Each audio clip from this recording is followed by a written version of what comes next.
స్వామి జై శ్రీరామ్. ఇది లింగమయ్య చెట్టు అంటారు.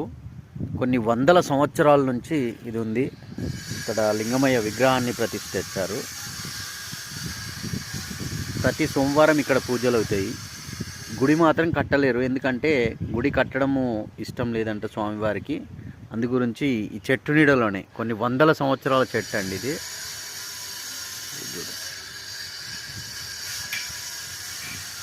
కొన్ని వందల సంవత్సరాల చెట్టు. ఈ చెట్టు కిందనే ఉండడం ఈయనకి ఇష్టం అంట, గుడి కట్టడం ఇష్టం లేదంట. అందు గురించి ఇక్కడ చూడండి.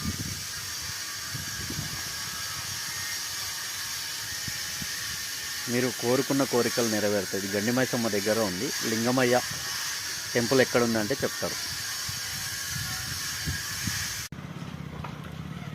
జై శ్రీరామ్. లింగమయ్య చెట్టు అండి ఇది. చూడండి, కొన్ని వందల సంవత్సరాల నుంచి చెట్టు ఉంది. స్వామివారు కూడా ఇక్కడే ఉంటాడు. చాలా అద్భుతమైనది అండి ఇక్కడ టెంపుల్.